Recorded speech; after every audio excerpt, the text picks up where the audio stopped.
Bom dia.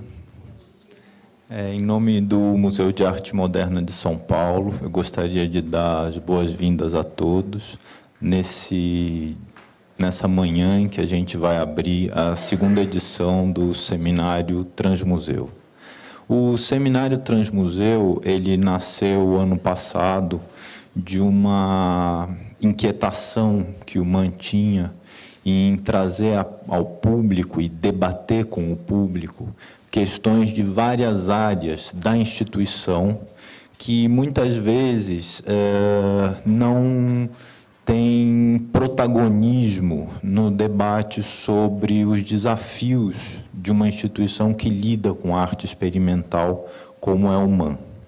E, nesse sentido, nós convidamos diversos colegas do museu de diferentes áreas para organizarem mesas redondas e tematizarem os seus problemas específicos.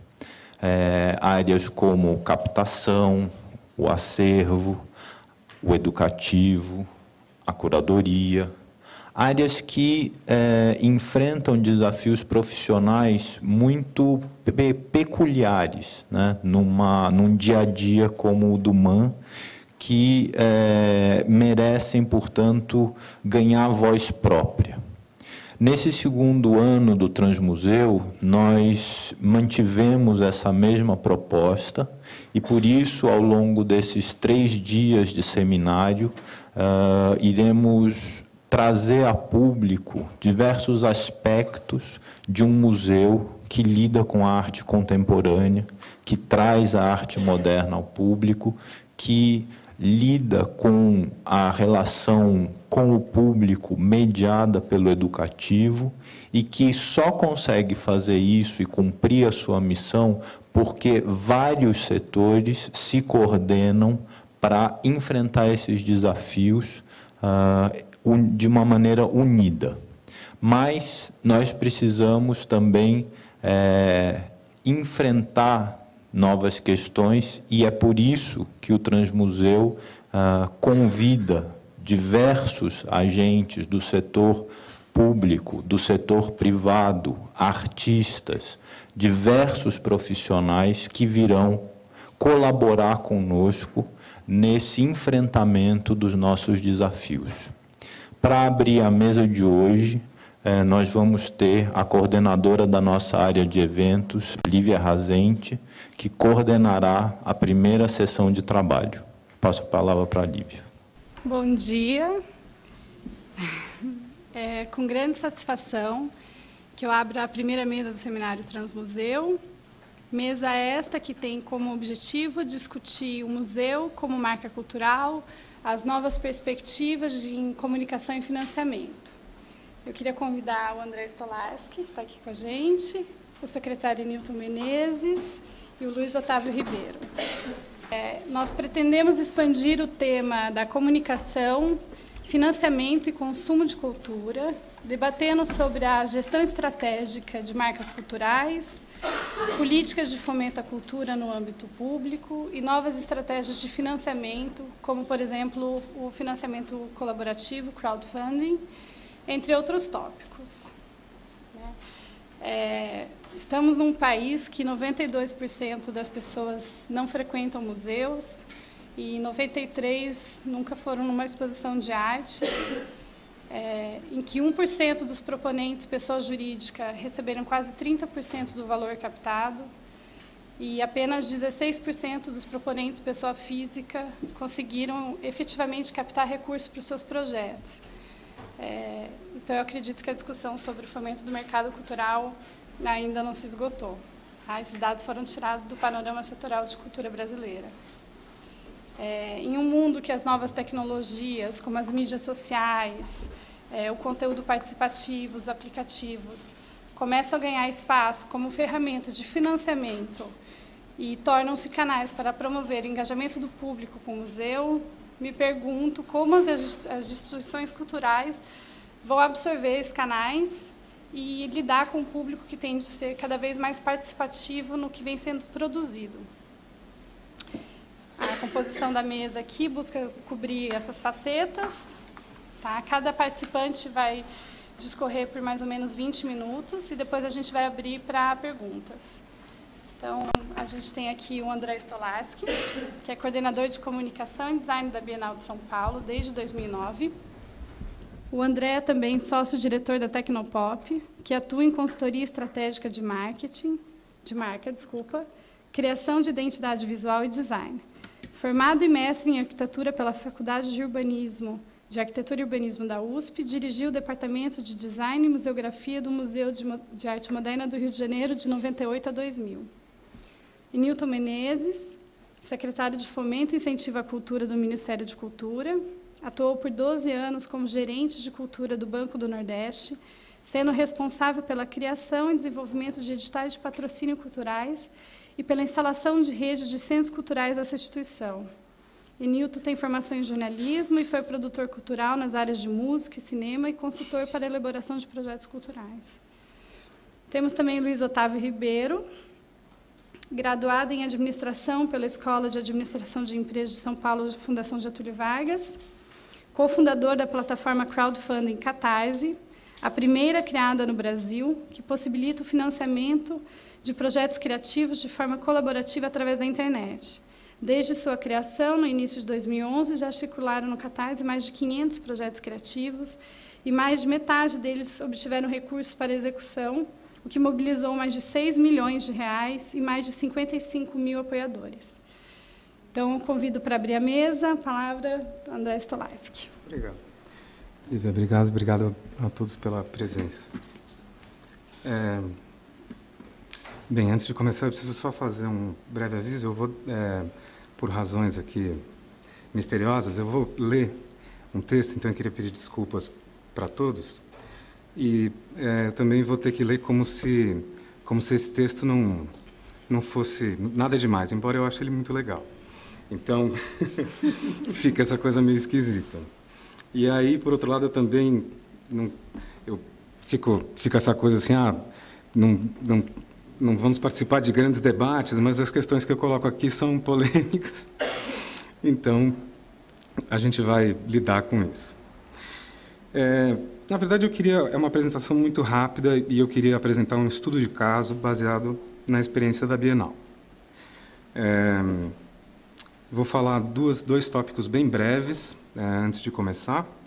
Um deles sobre a relação entre branding e cultura.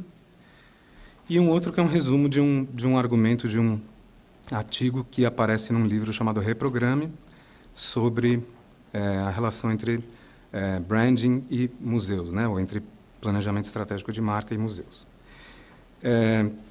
O objetivo dessa fala é pegar esse termo, né, que pode ser muito polêmico, o branding, tirar ele do contexto original, né, em que ele surgiu, que é puramente competitivo e financeiro, e aproveitar a força de processos que ele tem, que são sintéticos e culturais, para fortalecer o cenário cultural do país, orientado pelo espírito público. Então, começa assim, mas, na verdade, eu vou terminar assim de novo, então a gente vai passar por isso aqui de volta. Vou começar falando desse breve tópico branding e cultura, que é uma dupla meio polêmica, né? Branding e cultura sofre de um duplo complexo, né? Tem complexados dos dois lados. Os gestores culturais olham com um olho meio esquisito assim para a coisa do branding, assim, estamos falando de Tate, grandes marcas. E, por outro lado, os profissionais de branding olham para a cultura com um certo desprezo monetário, né? Quem faz marcas culturais fala assim, aqui não tem dinheiro, né? Vou trabalhar para grandes empresas. Então, tem desconfiança do lado cultural e tem, muitas vezes, um desdém. Eu resolvi, né, e a minha empresa resolveu em um determinado momento se dedicar exatamente a esse nicho, digamos, que enfrenta exatamente esses complexos, né? Justamente esse cenário onde você tem questões da gestão cultural e, ao mesmo tempo, outras questões financeiras. Por quê? Porque a gente achava que tinha coisas interessantes para trabalhar com cultura e que podiam dar resultados muito interessantes usando essas ferramentas.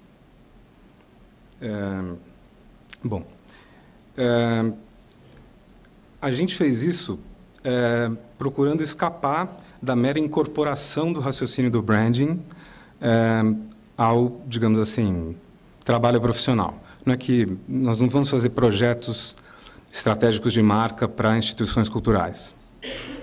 A gente vai procurar fazer uma transformação nesse processo. Né? A gente vai procurar trabalhar esse processo de uma maneira diferente, pensar esse processo de uma maneira diferente.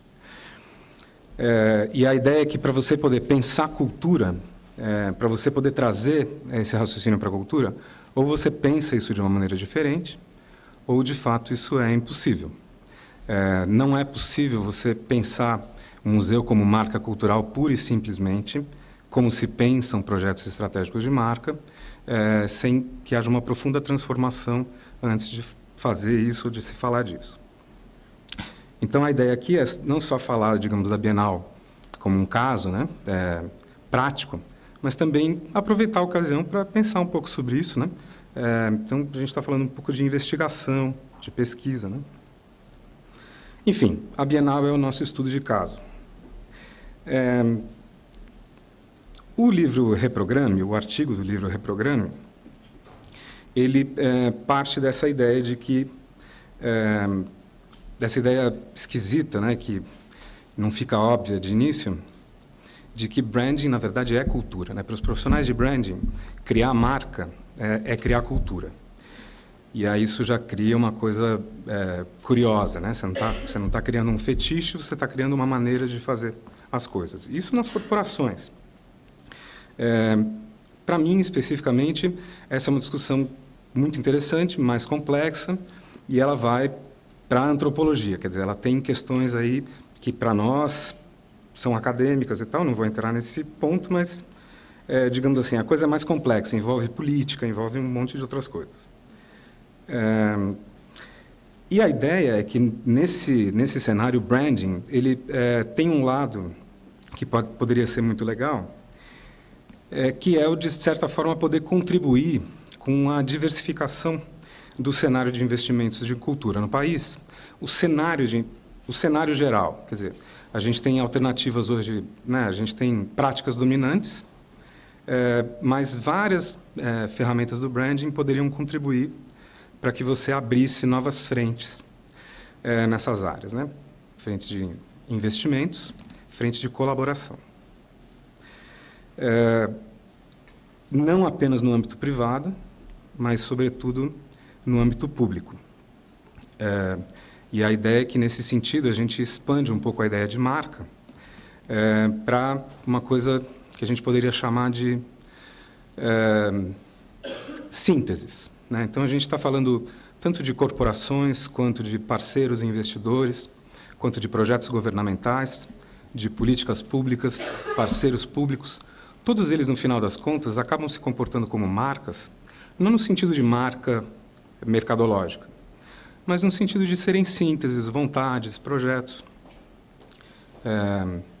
que têm, né, digamos assim, pessoas envolvidas, engajadas, e que você consegue sintetizar, quer dizer, você consegue ver ali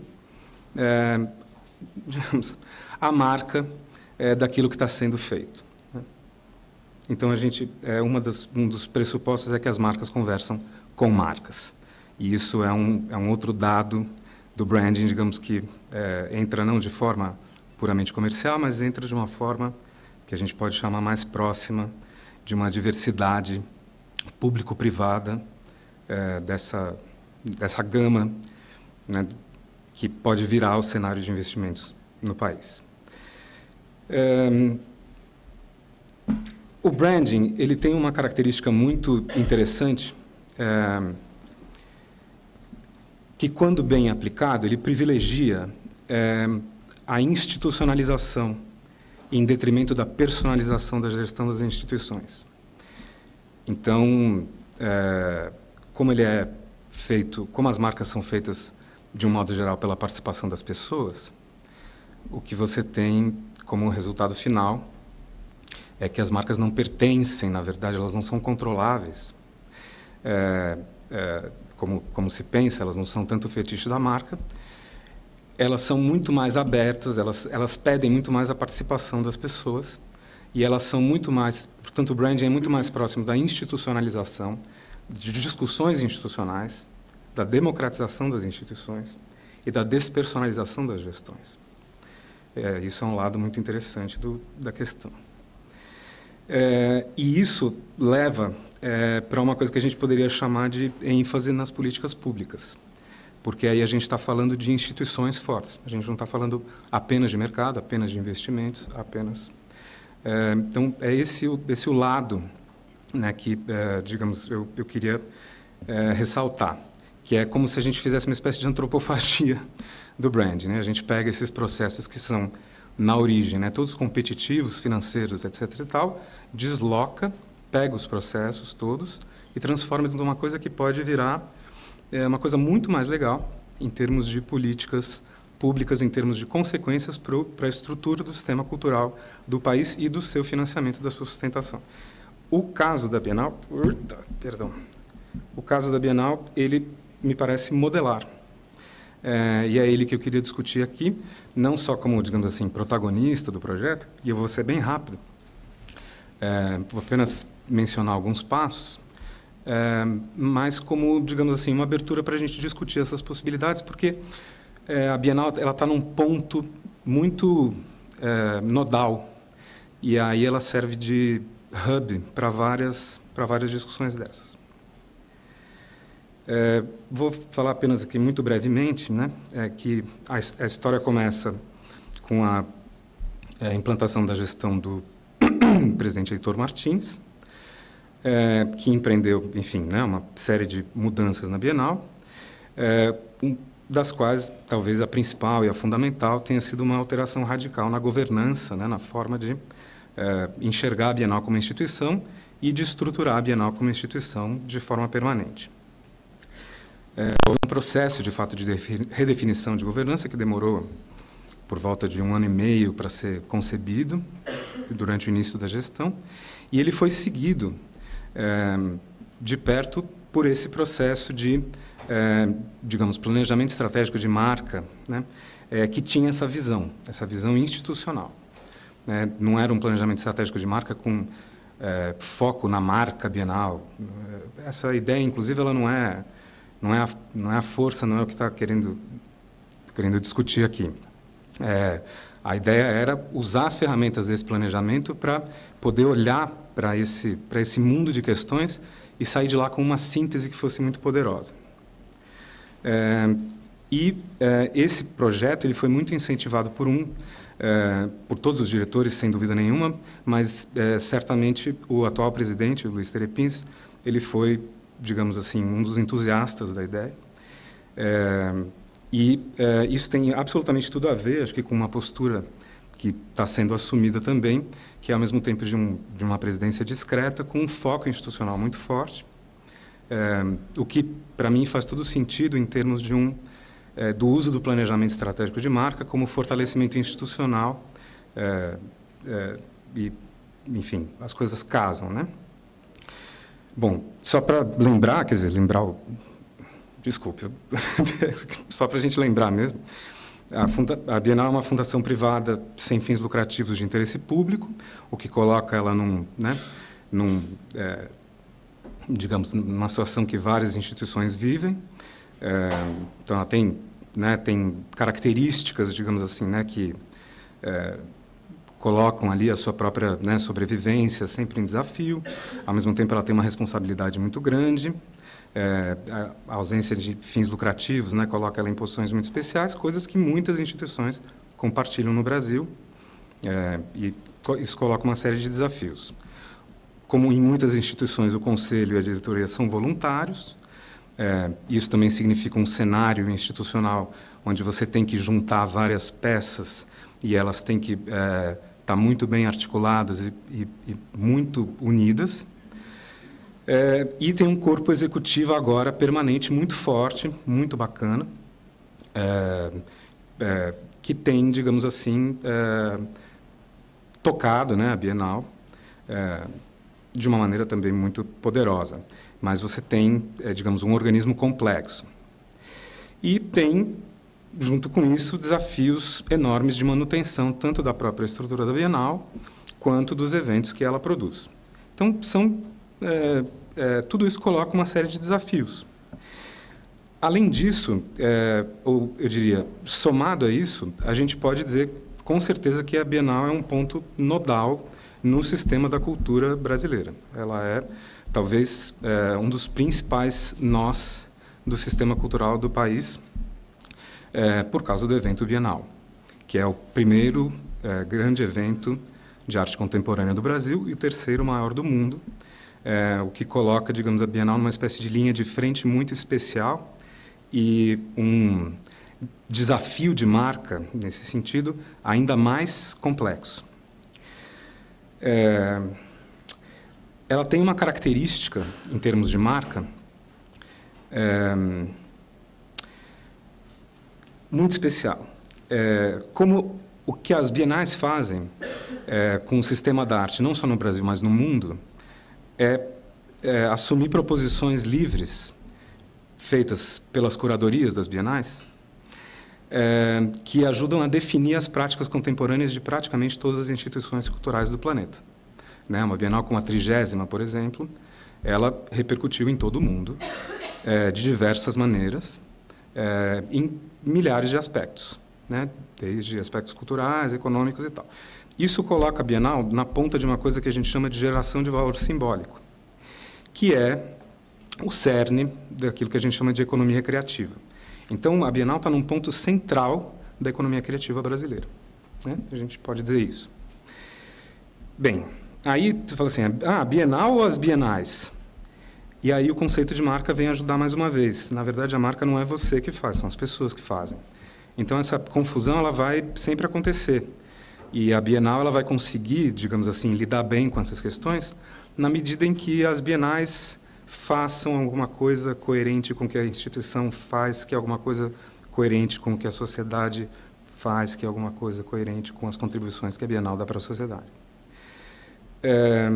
A marca é uma forma de entender essa construção cultural e, sobretudo, ela é uma forma de encontrar e honrar os valores que estão latentes nisso, digamos assim, nesse valor simbólico que eu falei. Não é só encontrar valor no sentido de ganhar dinheiro ou no sentido de conseguir, digamos assim, patrocinar a próxima mostra, mas é realmente de encontrar valores e honrar esses valores que são de diversas ordens. Uma delas é, certamente, o financiamento cultural. Muito bem. Já estou terminando. Uma das coisas mais importantes nesse processo é que a Bienal tem que mostrar qual é, então, o seu valor. Se ela é tão nodal assim, ela é obrigada a mostrar esse valor para poder receber esse valor de volta, ou pelo menos parte desse valor, de uma forma genuína. De novo, a gente, desde a 29ª Bienal, faz um relatório de gestão e contribuições à sociedade, está preparando o próximo, que vai sair agora em 2013, onde a gente procura e vai procurar cada vez mais trazer os dados que são multifacetados.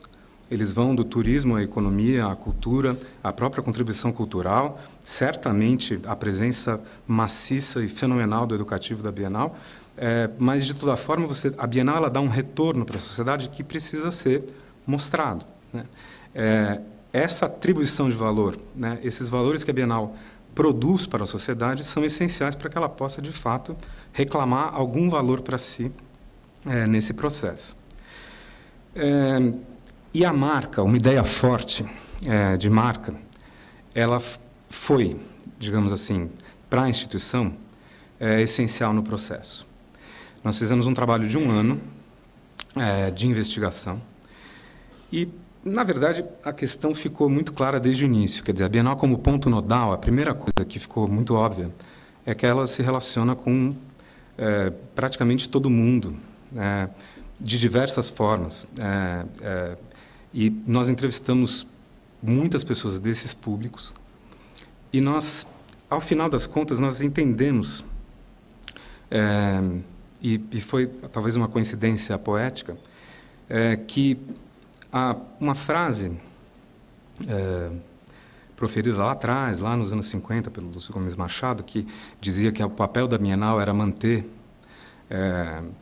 a arte brasileira em vivo contato, né, com o que acontecia no Brasil e no exterior, como alguma coisa que trazia a arte de fora para o país, fez todo sentido para a gente como um mote para guiar a Bienal por esse novo momento. E viver em contato passou a ser um mote para nós. Notem que viver em contato é um mote que a gente não está falando de arte contemporânea, a gente não está falando de retorno de marca, a gente não está falando sua melhor exposição, a gente não está... Estamos muito distantes, né, do discurso do marketing. A gente está falando de uma ideia de marca baseada numa ideia de instituição e que tem, por fim, pensar esse valor último. Viver em contato foi uma coisa muito poderosa e ela é justamente aquilo sem o que a Bienal não faz sentido. A gente pode olhar isso sempre pelo lado negativo. A Bienal pode ser gigantesca, perder o contato. A Bienal pode ser isolada, perder o contato. A Bienal pode... Viver em contato, na verdade, é um desafio permanente, muito mais do que uma ideia promocional. O educativo da Bienal teve um papel e um impacto fundamental nessa proposição. Na verdade, o que mais me interessa aqui, quer dizer, o que eu acho que pode ser interessante, é porque essa primeira parte do processo, ela é um início muito legal, ela é, vamos dizer assim, ela é animadora, né?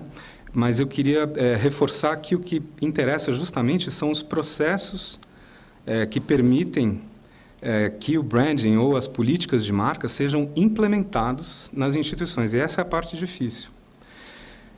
Chegar até esse ponto, digamos, conceitual, é uma parte, como eu falei, entender que esse contato é fundamental, etc. e tal, requer, claro, um trabalho, um esforço, etc. e tal. Mas o que é realmente desafiador é trabalhar, a partir daí, com todas as equipes. Um pouco de uma maneira que o Felipe estava mencionando no início aqui do seminário. Esse é o grande desafio, né? E, nesse sentido, a gente está, digamos assim, apenas no início. Nós produzimos uma ferramenta que é um guia, que a gente chama de Guia Bienal, que ainda está sendo produzido, ele está no comecinho. Ele é uma ferramenta que traz esse viver em contato, dividido em três grandes grupos, né? A gente fala dos valores da Bienal, dos contextos onde ela trabalha e dos públicos. Isso é uma ferramenta de trabalho. O guia não fala em nenhum momento de marca. A gente não está interessado muito na marca da Bienal. A gente está interessado no papel da Bienal. Quer dizer, como é que você faz com que esse papel seja disseminado, esteja claro, seja discutido. Quer dizer, o que tem aqui nesse guia são ideias para serem debatidas. Ele, na verdade, é um guia que você combina as ideias, você pode produzir debates dentro da Bienal. Então, a marca ela é um ponto de partida, ela é um motivo, muito menos do que um ponto de chegada e um slogan. Então, a gente está falando de uma ferramenta de trabalho, e isso é que eu acho que é interessante colocar aqui como, digamos assim, algo onde o branding já não existe mais nesse contexto competitivo, ele é alguma coisa ferramental com uma orientação totalmente diferente, voltada para uma outra coisa também totalmente diferente. Alguns resultados desse processo são um alinhamento institucional visível dentro da Bienal, hoje, mas que ainda precisa ser muito aprofundado. A gente está, na verdade, no começo do trabalho. A gente tem uma clareza, já faz algum tempo, bem maior, no próprio processo de captação de recursos, que tem muito a ver com essa postura.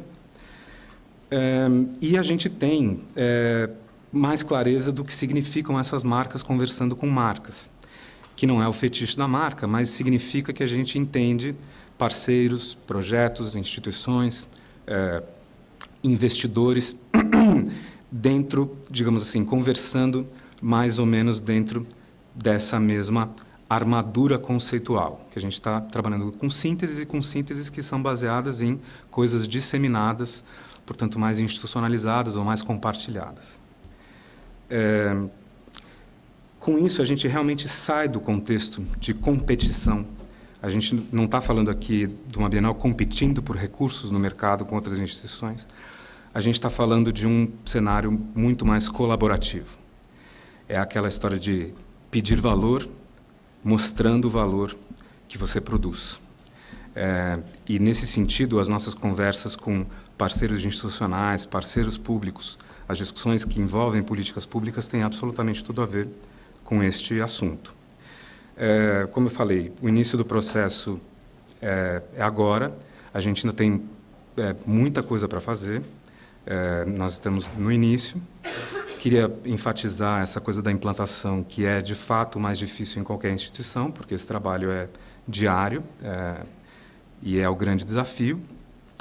E aí, apenas repetir aquilo que eu tinha falado no começo, que a ideia aqui era apresentar o branding, então, dessa forma, né, digamos assim, como uma espécie de reprocessamento antropofágico da ideia, né? A gente retira ele do contexto original, que é puramente competitivo e financeiro. A gente aproveita a força que ele tem, né, que são processos sintéticos e culturais, para fortalecer o cenário cultural do país, orientado por um espírito público. Então, era isso que eu tinha para falar. Muito obrigado.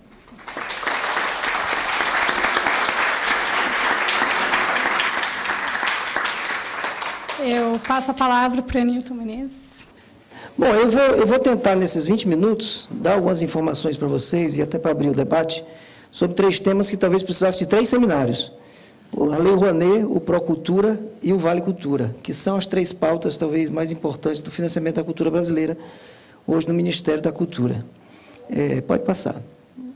A gestão dessa Lei Rouanet, que muitas vezes as pessoas acham que ela está se acabando, porque tem um Procultura que está sendo discutido no Congresso Nacional, ela continua sendo uma preocupação muito grande do Ministério. Porque a lei, mesmo que a gente tenha a expectativa de que o Procultura seja aprovado em 2013, e a gente implantaria em 2014, agora com a força que a nossa ministra tem no Congresso, certamente nós vamos aprovar essa lei esse ano. Vocês viram o que aconteceu com o Vale Cultura, foi aprovado em tempo recorde depois da posse da ministra.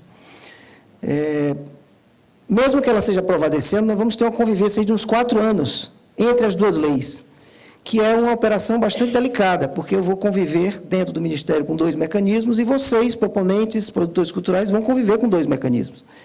Porque a lei ela não retroage. Então, no dia que a presidenta sancionar a lei para a cultura, a Rouanet, ela deixa de receber projetos, mas ela tem uma calha de quase 12 mil projetos sendo executados. E esses projetos vão ser executados sob a regra da atual lei.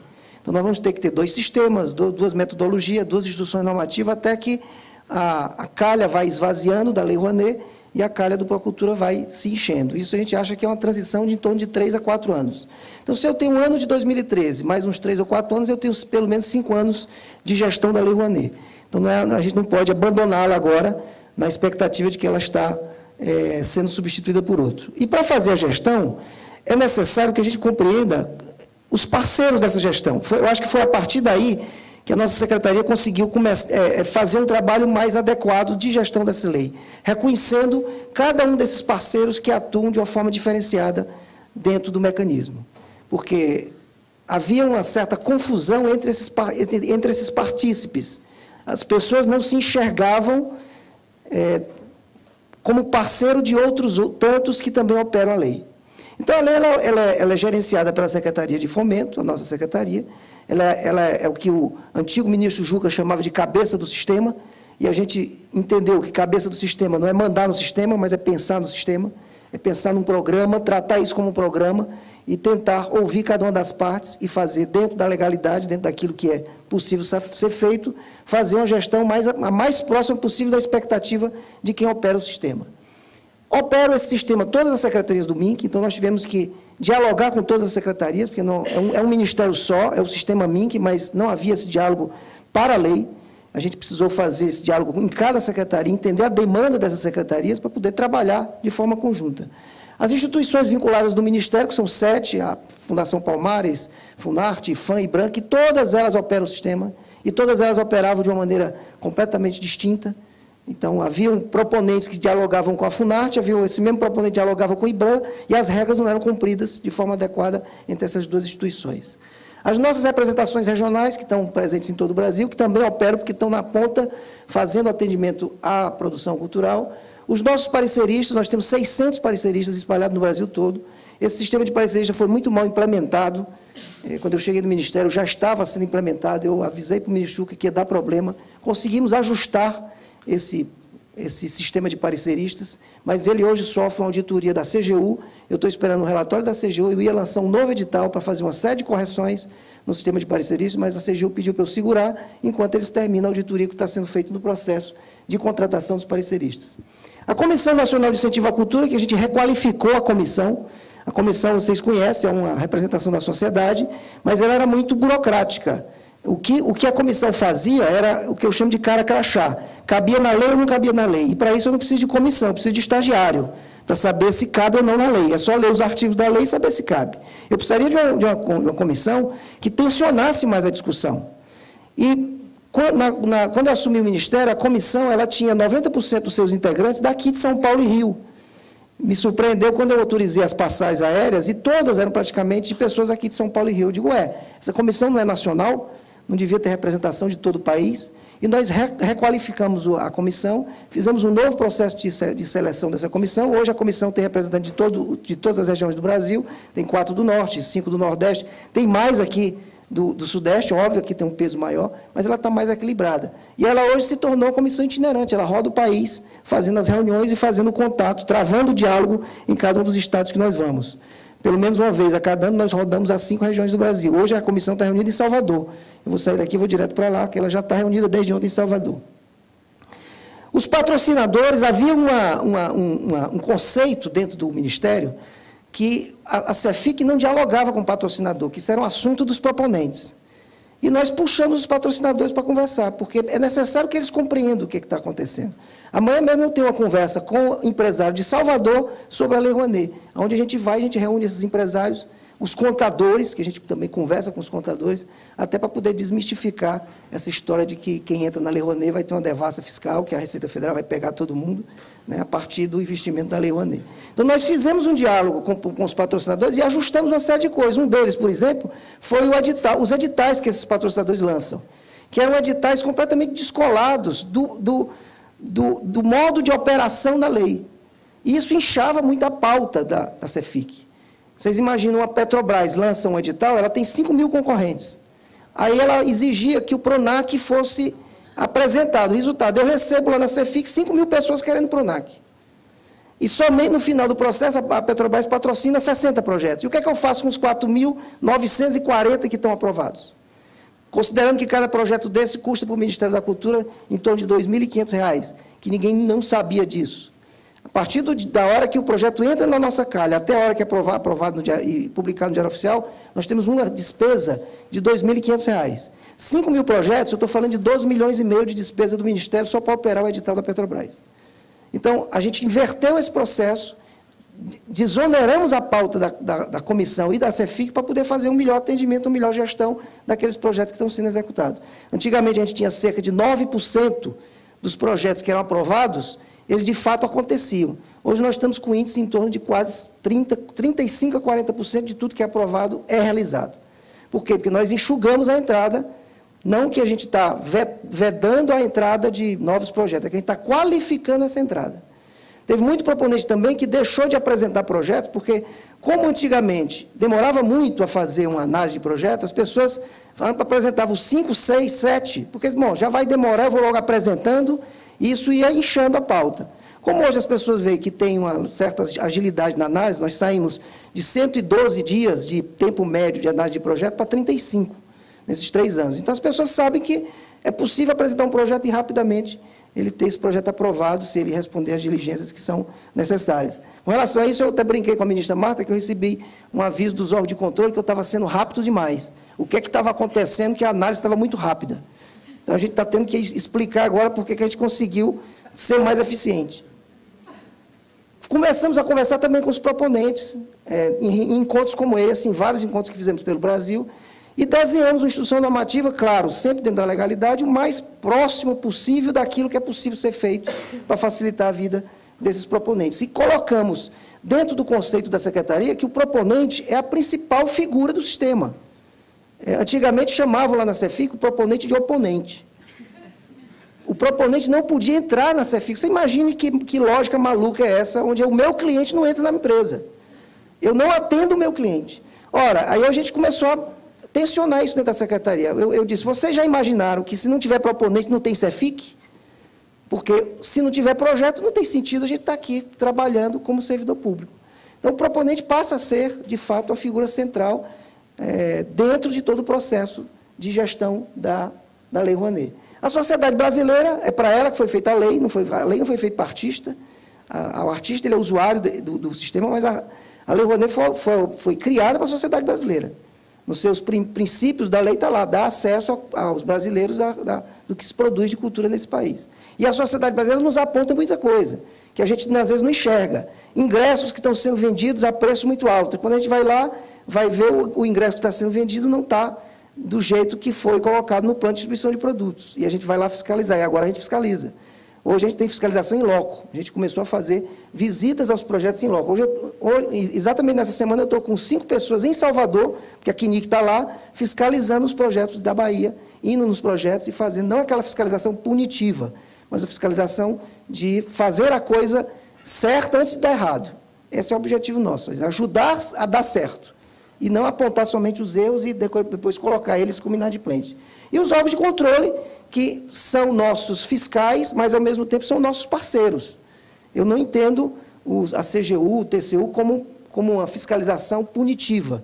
A gente enxerga esses órgãos de controle quando eles mostram as fragilidades, eles têm sempre um olhar mais técnico, às vezes até um pouco, parece um pouco exagerado o olhar deles, mas a gente tem que ver que é dinheiro público, nós operamos um sistema que hoje tem 1 bilhão e 700 milhões de orçamento, e, naturalmente, que merece que os órgãos de controle façam essas fiscalizações. Pode passar.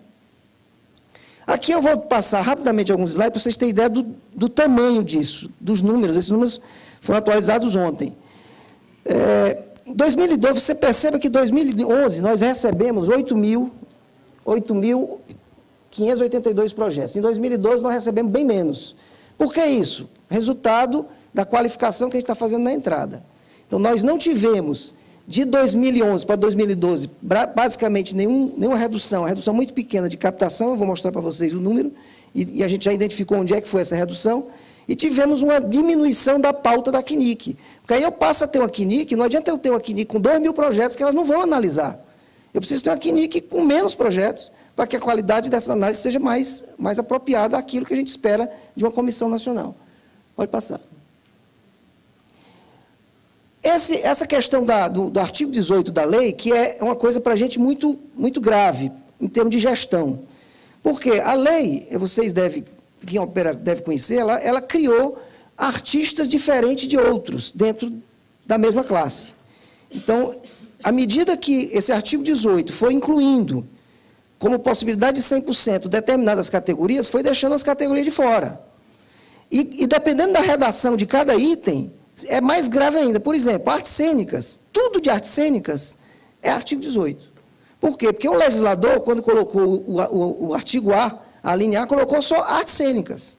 Quando chega em artes visuais, que é mais próximo do setor de vocês, apareceu uma palavrinha exposição.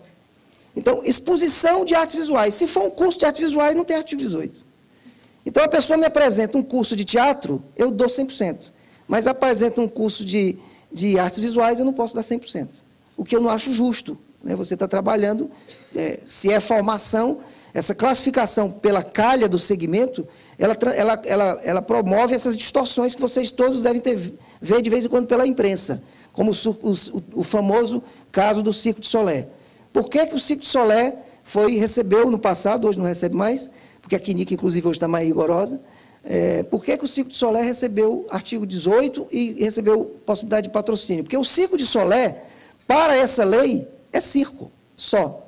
Não existe nenhuma outra classificação que não seja essa. Então, eu classifico como circo é arte cênica é alinhado, artigo 18, eu tenho que classificar lá. É lei, eu não tenho o que fazer, não posso fazer de forma diferente. Então, você tem essas possibilidades de artigo 18 e o artigo 26, que é o que não dá a possibilidade de 100%, e aí prejudica, porque se eu tenho alguns que têm e outros que não têm, e, na verdade, eu tenho alguns que sempre têm e outros que nunca têm, nunca conseguem ter. Né? Música popular nunca consegue ter artigo 18. Não interessa se é o Roberto Carlos ou é um artista iniciante. Porque música popular foi pensada por alguém que não merece o 100%. Da mesma forma que construção de equipamento, que esse último item, aqui, só é artigo 18 se a cidade tiver até 100 mil habitantes. Quer dizer, que lógica é essa? E se eu quiser construir um equipamento cultural na zona leste aqui de São Paulo? Não pode, não pega artigo 18, porque é São Paulo. Quer dizer, você cria uma determinada barreira que dificulta a gestão. Eu recebi uma vez a prefeita de Betim, Minas Gerais, pedindo pelo amor de Deus para eu colocar o equipamento dela em artigo 18. Eu digo, prefeita, só tem uma solução. A senhora coloca 35 mil pessoas para fora da cidade, manda contar, aí vai chegar no 100, registra no IBGE e eu dou o artigo 18. Porque a minha base é o IBGE, eu não tenho o que fazer. Pode passar. Em termos de volume por categoria, né? Você percebe que a música e as artes cênicas, somados os dois, dá 52% de todo o sistema. Por que isso? Porque se a gente entrar em artes cênicas, tudo é 18. E esse aqui de música, se você entrar na música, 90% disso é música instrumental e erudita, que são as orquestras, são os corpos estáveis de música que têm essa possibilidade do 100%. Inclusive, são as orquestras brasileiras são as que mais captam recursos. Então, você tem um sistema que tem 52% na mão de dois segmentos.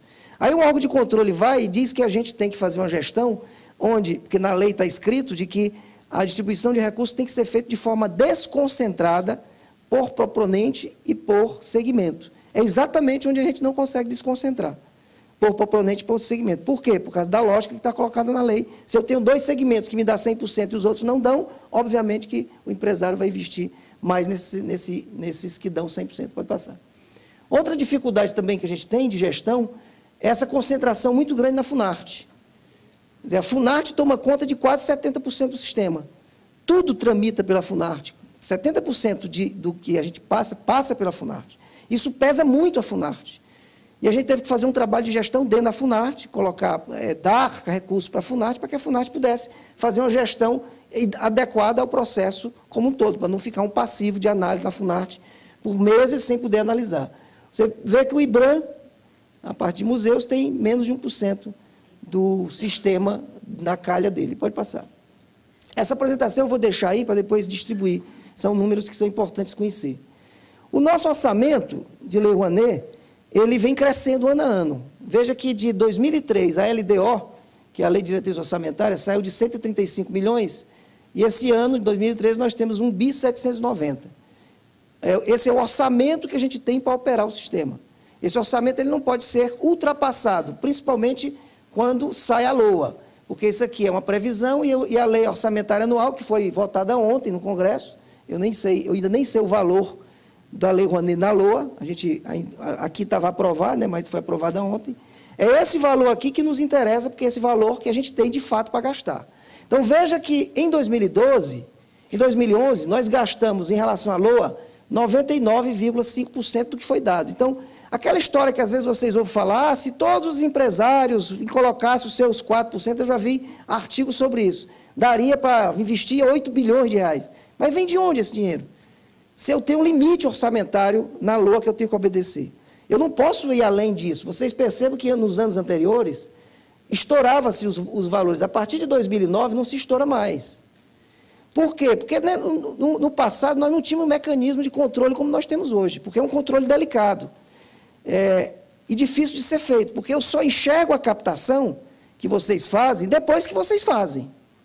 Então, eu não enxergo o que você está negociando com a Petrobras, o que você está negociando, eu não enxergo as parcelas dos contratos que vocês assinam, eu só enxergo quando o dinheiro cai na conta. Para mim, captação é dinheiro na conta. Então, imagine, se a gente não fizer um certo controle sobre isso, se eu chegar em novembro, eventualmente, eu chegasse em novembro de 2012 e eu puxasse a minha conta, desse 1.640, eu tinha que revogar todas as autorizações de captação que estão na rua. Ninguém pode captar mais. Imagina o caos que seria você na beira de receber, aí você não pode mais receber porque faltou dinheiro. Então, a gente tem que observar esse valor. Claro, isso não é um trabalho de vocês, é um trabalho nosso, porque somos nós que autorizamos vocês a captar.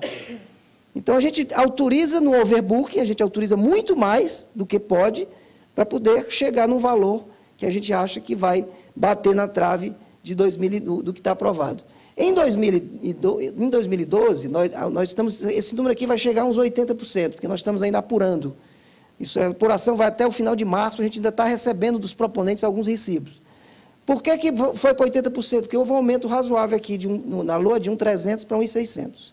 A gente imagina que aqui vai haver uma queda, não vai ficar o valor do EDLDO. Aqui a gente imagina que vai ficar 1,5 bilhão, mais ou menos, aqui de orçamento para 2013. Pode passar. A divisão por Estado. Aí veja como é perverso essa distribuição estadual. A gente precisa ter um mecanismo, e o Procultura vai ao encontro disso, que seja mais republicano, que promova uma distribuição mais equilibrada pelo Brasil. 44% do que se investe é aqui de São Paulo. Quer dizer, um único Estado, claro, a gente sabe o peso que São Paulo tem, mas um único Estado pega 40% dos recursos. Sabemos que o país é concentrado aqui no Centro-Sul. É um problema que não é da cultura. O país está concentrado aqui, o PIB está concentrado aqui. Mas a população está em todo o país. Esse ano, pela primeira vez, historicamente, todos os estados receberam algum dinheiro. Porque esses estados aqui, menores, geralmente isso aqui era zero. Então, esse ano a gente teve a possibilidade de dizer assim, não, todo estado recebeu alguma coisa, mas ainda é muito pequeno. Você vê que o Amapá está recebendo uma dízima aqui do valor total. Aí você tem São Paulo, Rio de Janeiro e Minas, esses 3 estados levam 80% dos recursos e 20% fica disponível para o país todo. Pode ir. Aquilo que eu falei em termos de overbook, esse ano de 2012, nós aprovamos 5 bi e 300 para capturar 1 bi 241. Aí veja que o percentual de cada um do que foi aprovado para o que foi captado. Somente a região sudeste, o percentual é maior do captado relativamente ao que foi apresentado. Todas as outras regiões é menor. As outras regiões apresentam mais do que captam, porque o potencial está maior aqui. E a gente está trabalhando sempre com uma possibilidade em torno de 25%, essa é a nossa média, do que eu coloco na rua para o que é captado. Historicamente, sempre foi isso. É aí que a gente faz o parâmetro. A gente não pode passar muito disso, porque pode correr o risco de estourar o orçamento da lei. Pode ir. Alguns números bem atualizados de 2012, na área de artes visuais, nós investimos 174 milhões. Dentro desses 174 milhões, o que tem disposição foi 77 milhões. Esse número está dentro desse. Preservação de acervo, 6 milhões. Preservação de patrimônio museológico, 15 milhões. Restauração. Aqui eu puxei do Salic Web os itens que têm um pouco a ver com o segmento de vocês. Pode passar. Projetos, a gente fez também um exercício, projetos que de alguma forma estão relacionados a museus. Tiramos o Salic Web por palavra-chave. É porque o Salic tem várias classificações, então a gente não consegue tirar da forma que a gente gostaria de tirar. A gente está até no novo Salic Web, a gente tem essa classificação melhor, que vai ser implementada agora. Mas a gente teve aqui, você vê que tem um decréscimo de 141 milhões em 2010 para 84 e para 2012, 60 milhões. Esse ano, nós tivemos uma diminuição de captação concentrada em 2 empresas, para você ver como essas empresas pesam no sistema. Se a gente tirar, eu fiz um exercício comparando os números, porque diminuiu em torno de 90 milhões, 80 a 90 milhões de 2012 para 2013, 2011 para 2012. Se eu tirar a Petrobras e a Vale, dessa calha, a curva é ascendente. Se eu colocar a Petrobras e a Vale, a curva é descendente.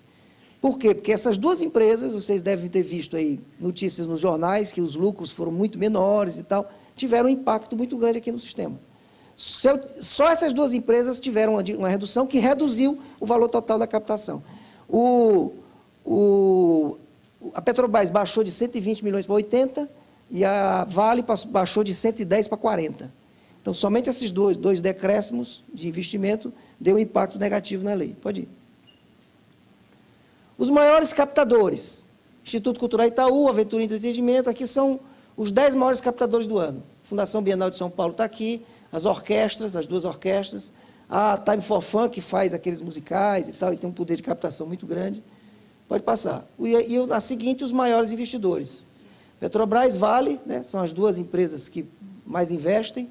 Banco do Brasil. Aqui também tem uma informação que a gente não consegue enxergar aí, que existe grupos de empresas que investem juntos. Por exemplo, essa Dibens Leasing, junto com a Companhia Itaú, elas todas são do Grupo Itaú. Se eu somar 24 com 22, ela vem aqui para o terceiro lugar.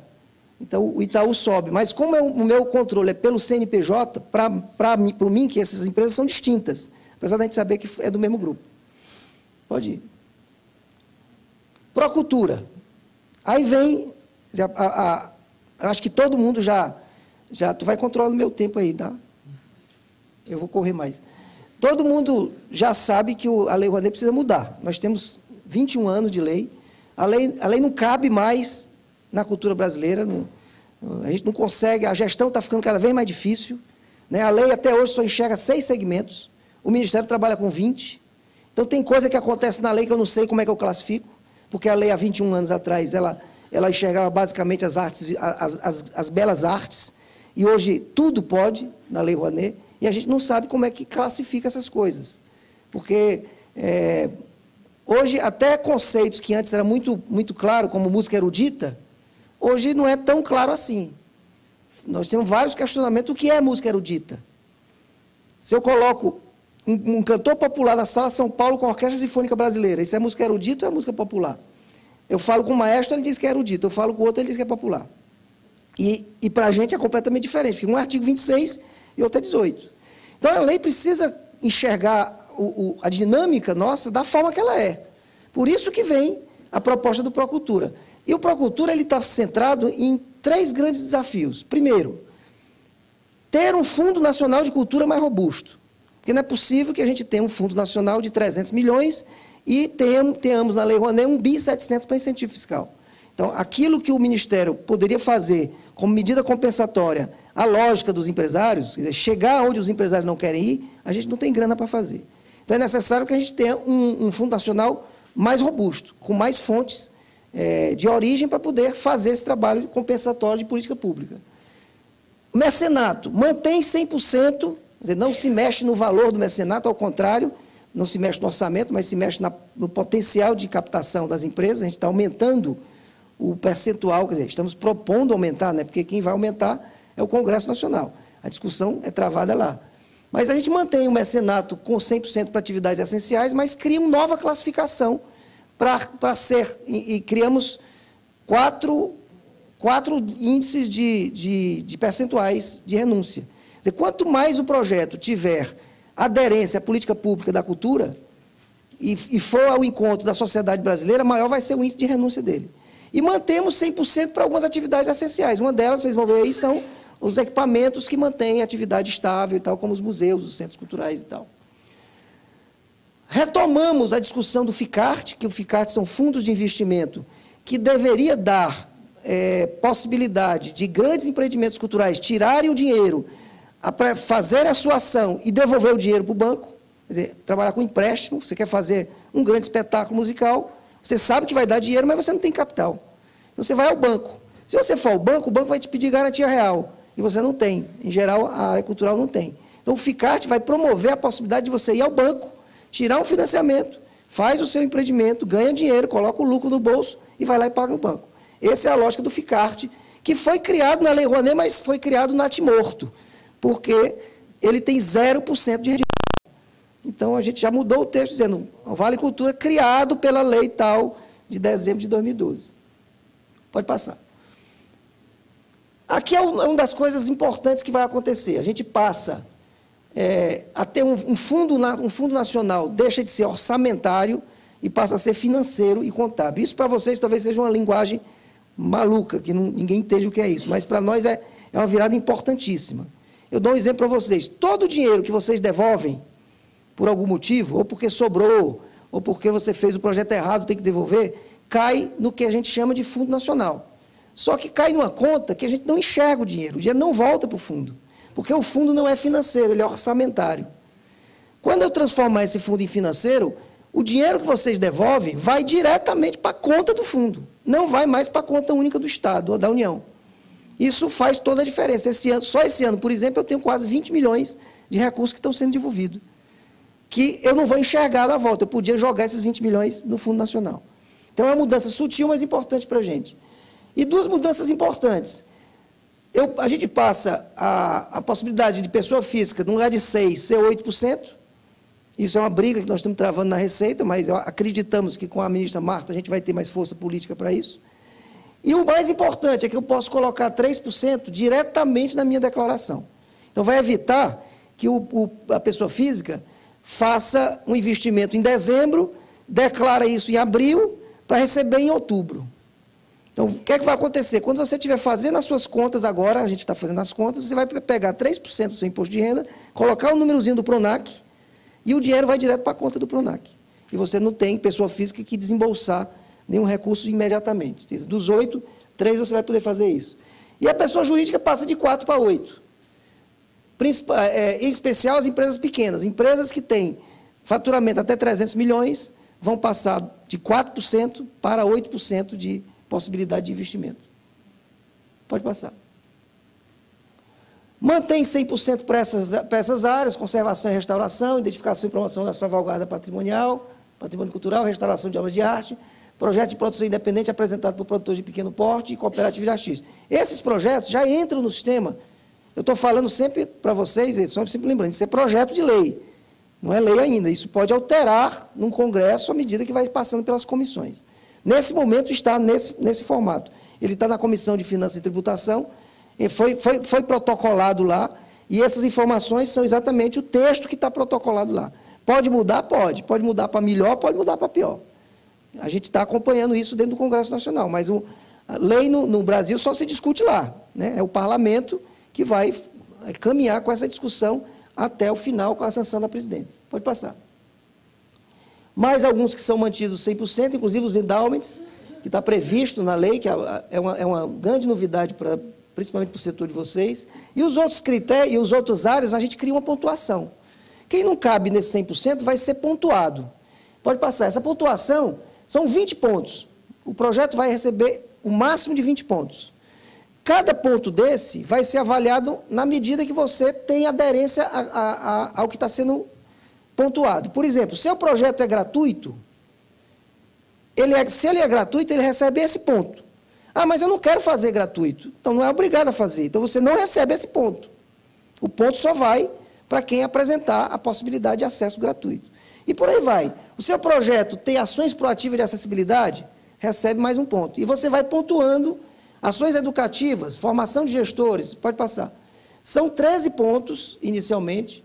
Eu vou passar mais rápido, depois vocês leem isso aí. Pode passar a próxima. São 13 pontos, inicialmente.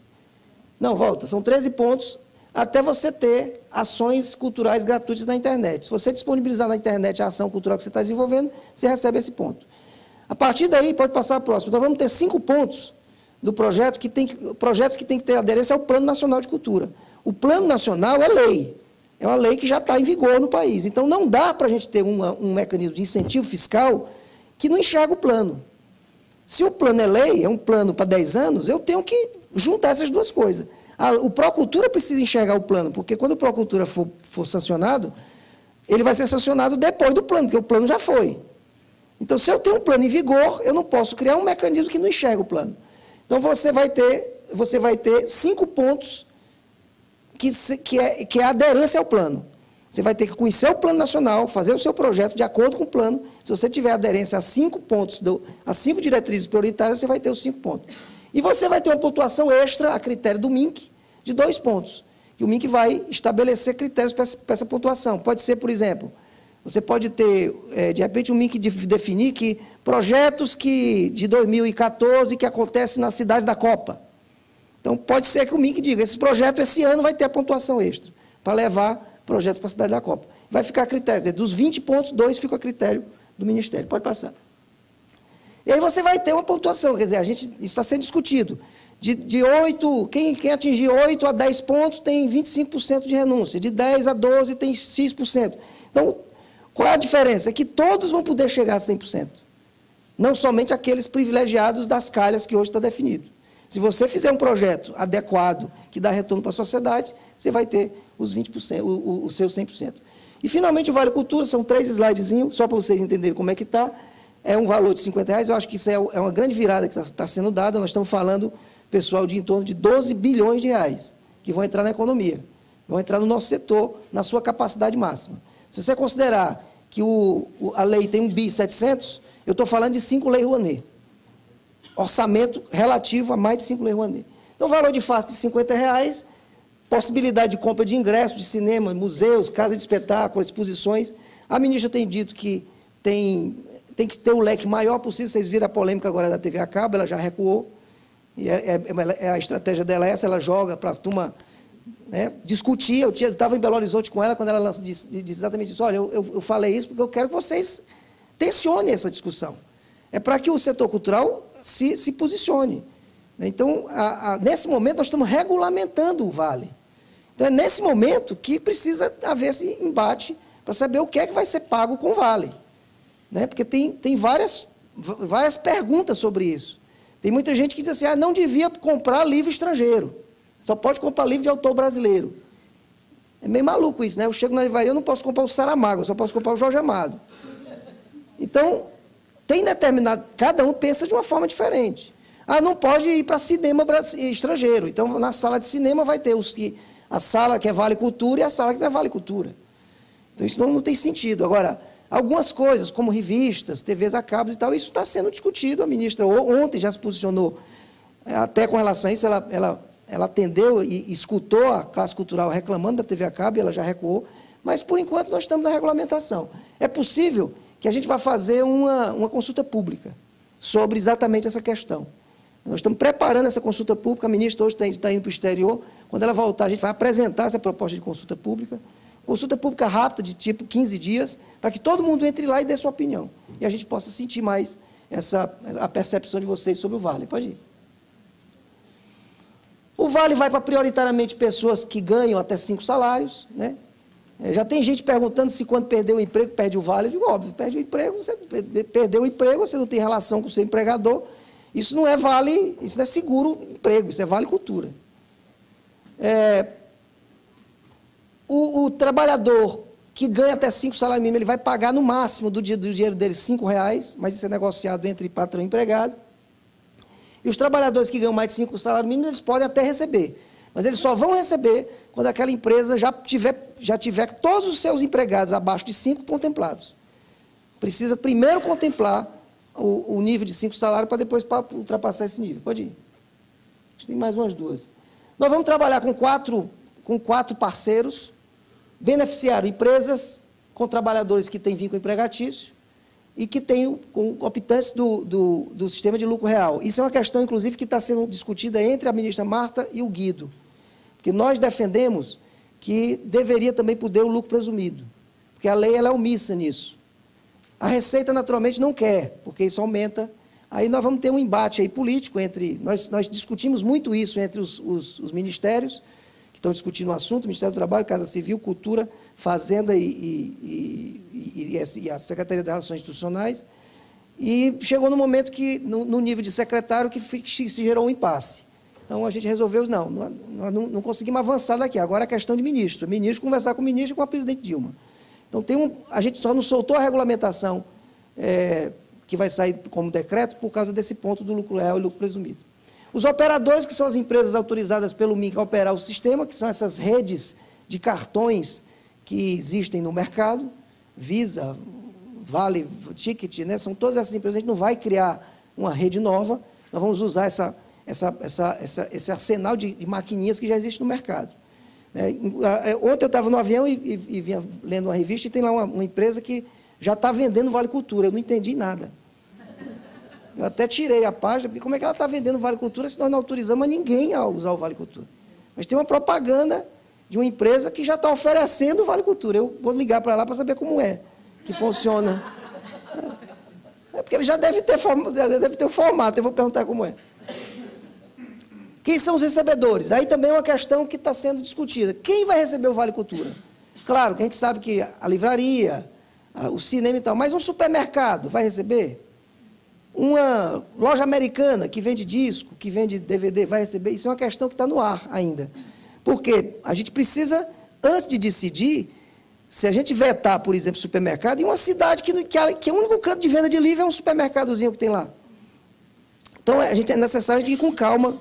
A A gente sabe dos que são óbvios, mas sabe alguns que não são tão óbvios assim. E a gente também tem que ter cuidado para o dinheiro da cultura não ir para outro lado. E eu acho que é a última, pode passar.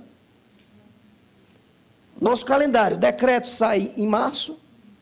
Esse decreto tem uma regulamentação básica, ele não tem as regras, ele vai só dizer quais são a função dos 5 ministérios.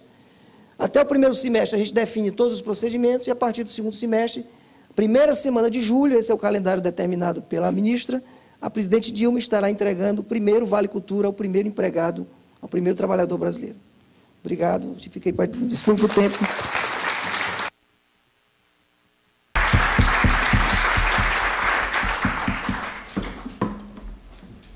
Obrigada, secretário. Eu chamo a palavra Luiz Otávio Ribeiro. Bom dia. Primeiro, agradecer o convite aí do MAN para o Transmuseu. Oi? Eu prefiro falar em pé também, mas o cara ali já está armando a câmera de novo e não conseguiu te filmar. Então, vou ajudar ele ali. Eu também, eu pensei nisso, mas eu preciso operar aqui. Primeiro, como eu sempre começo, quando eu vou falar sobre o que eu vou falar hoje, eu gostaria de saber quem já ouviu falar de crowdfunding. Levanta a mão. 50-50, né? E quem já ouviu falar do Catarse? Também, uma galera. Legal. Então, primeiro eu vou falar para quem não conhece, nunca ouviu falar de crowdfunding, eu vou tentar explicar um pouco do termo, um pouco da história, né, de como é que isso surgiu.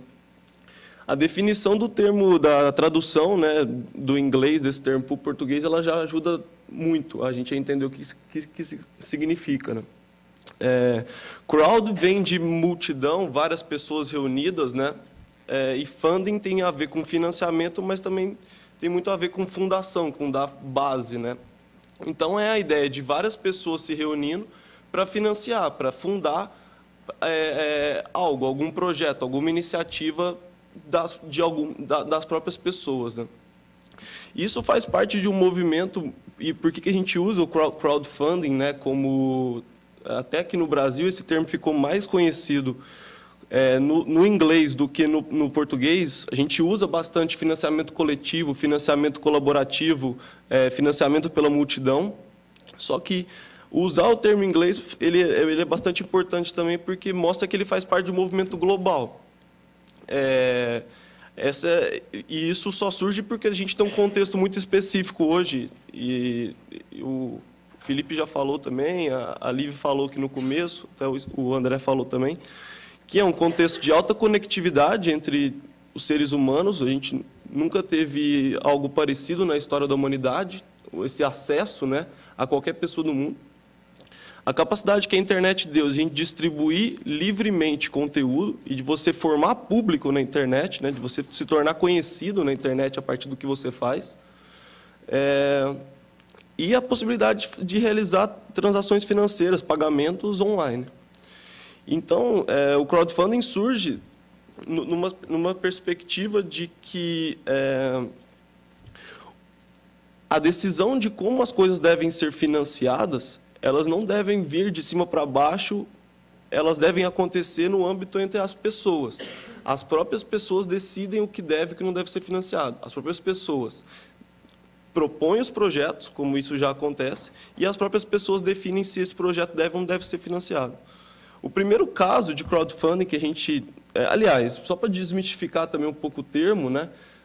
O crowdfunding, para mim, não tem nada diferente do que a gente faz aqui há séculos, que é a vaquinha e o mutirão, né? A gente já faz isso, já está na história do Brasil até muito forte, né? A coisa do mutirão dentro de comunidades, mas a vaquinha também é um conceito conhecido aqui. Então, vamos entender o crowdfunding como vaquinha, mas o crowdfunding como...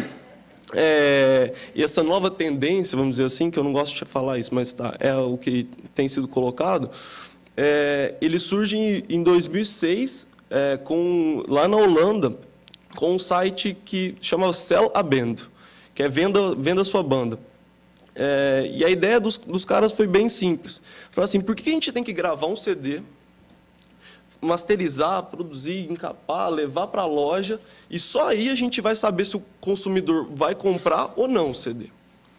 Vamos inverter essa lógica. Vamos trazer o consumidor, ou nesse caso das artes, eu gosto mais de usar a palavra apreciador, a pessoa que aprecia a arte de alguém, vamos trazer esse apreciador para o início do processo.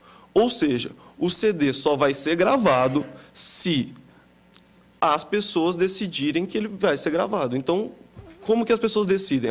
Para gravar o CD eu preciso de $30 mil, ou R$30 mil.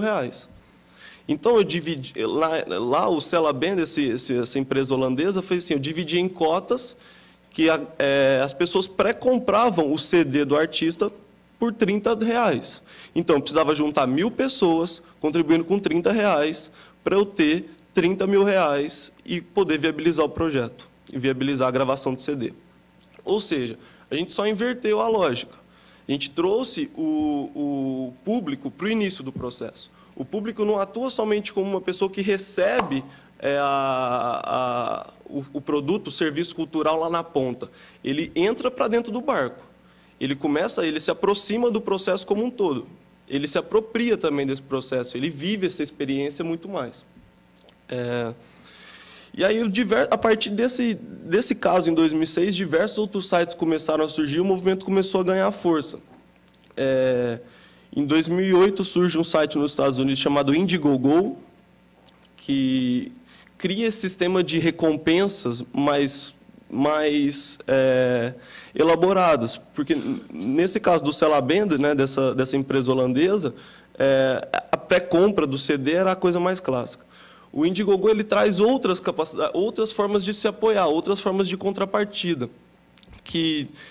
Então, em vez de só ser a compra do CD, quem apoiar com R$100 ganha o CD e ganha o ingresso para ver o show de lançamento. Quem apoiar com R$200 ganha o CD, ganha o ingresso e ganha também uma visita aos bastidores. Quem ganhar R$1.000, a banda tatua o nome das pessoas. As recompensas elas foram criadas justamente para tornar isso algo divertido e também para ajudar as pessoas a definirem com quanto elas vão apoiar. E também se criar formas de as pessoas apoiarem de maneira diferente e conseguirem benefícios a partir de quanto elas estiverem dispostas a apoiar. E em 2009, vem um outro site dos Estados Unidos, o Kickstarter, que muita gente aqui deve conhecer também, que ele traz um sistema para essa brincadeira de vaquinha na internet, que é o tudo ou nada. Ou seja, as pessoas estabelecem uma meta, estabelecem um prazo para atingir essa meta, que normalmente em todos os sites isso trabalha com 60 dias, e se nessa corrida, dentro dos 60 dias, para atingir uma meta, o realizador não consegue bater esse objetivo, o dinheiro é devolvido para as pessoas que apoiaram o projeto. Ou seja, ele cria um joguinho nisso aí, né? Ele cria uma sistemática de jogo, que se você só recebe o dinheiro que você se propôs a arrecadar, se você realmente atingir essa meta.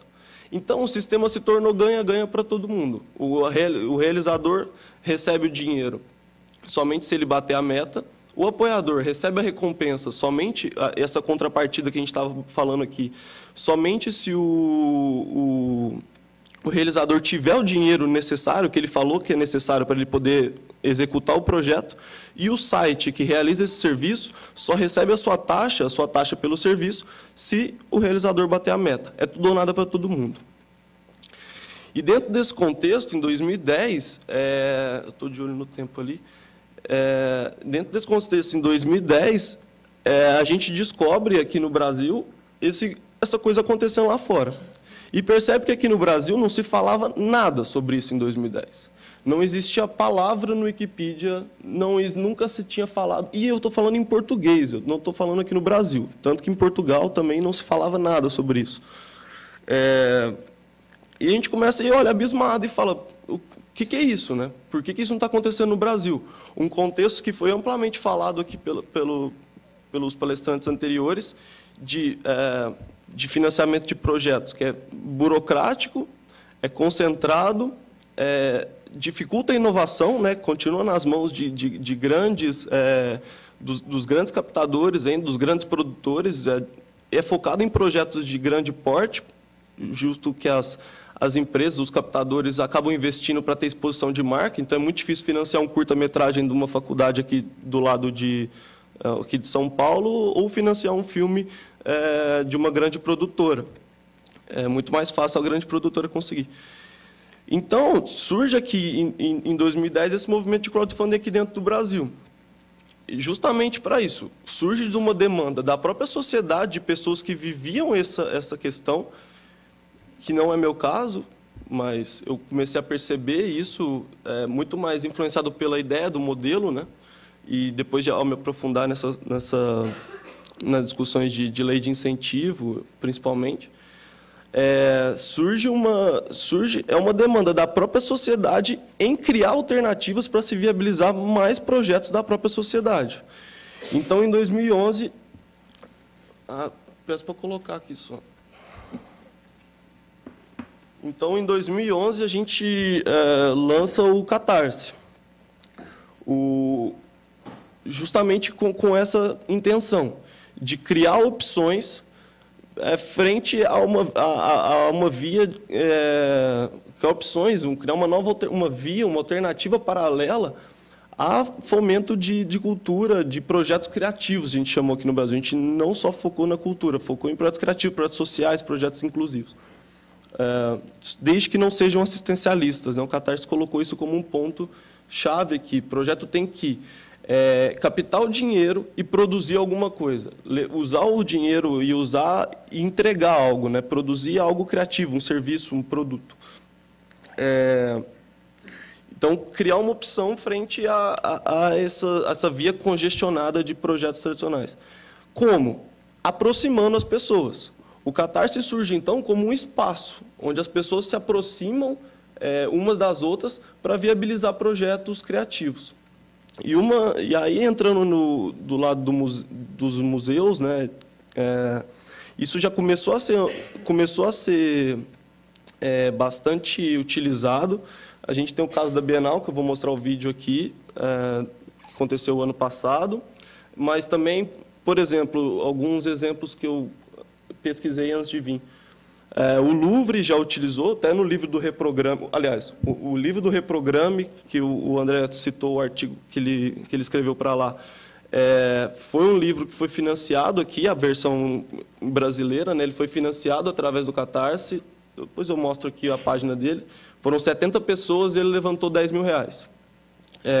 Dentro do livro do Reprograme tem a história se eu não me engano, é a curadora do Louvre que conta, né, que ela financiara a compra de um quadro do Lucas Cranach, se eu não me engano, que é As Três Graças. Eles já tinham levantado R$3 milhões, 3 milhões de euros, junto a patrocínios empresariais, e faltava €1 milhão para poder comprar a obra para o Louvre.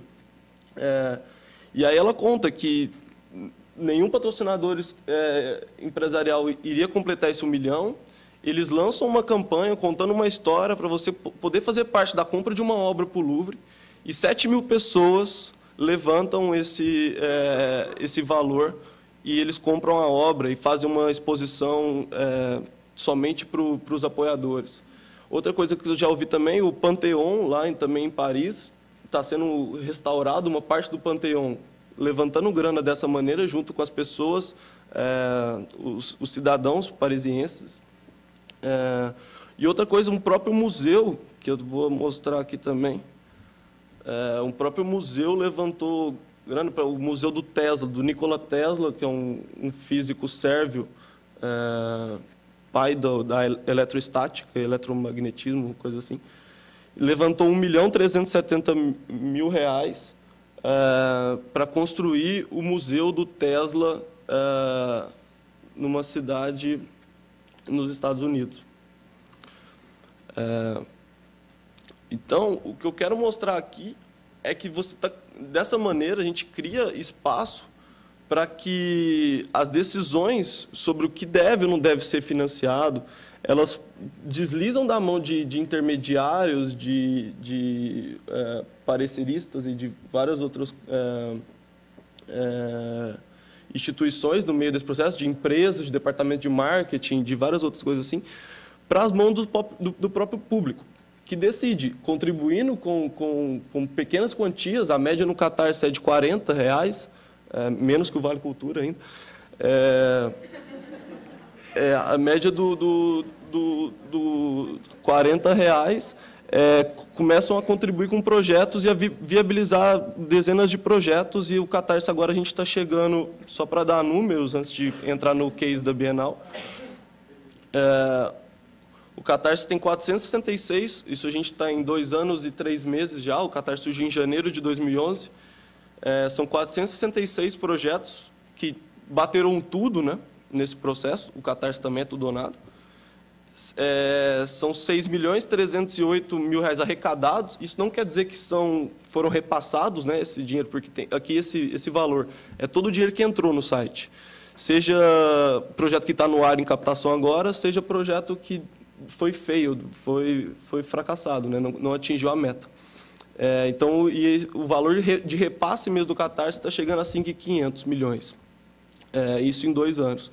E são mais de 56 mil apoiadores diferentes que já colocaram pelo menos R$10 em algum projeto no Catarse. Para explicar um pouco da estrutura, todo projeto tem que ter um vídeo, né, que é a peça-chave do projeto, é como ele vai viralizar o projeto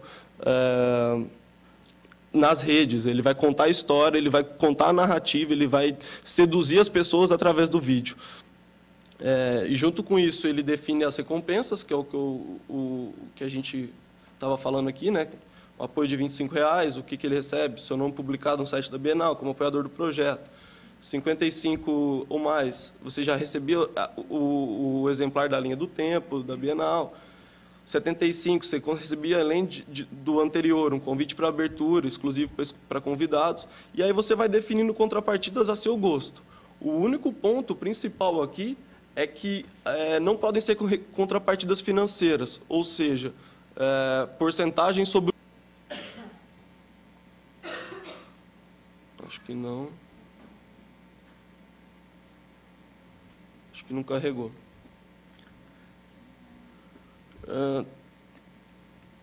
Deixa eu tentar de novo, senão a gente continua aí. Não carregou. Oi?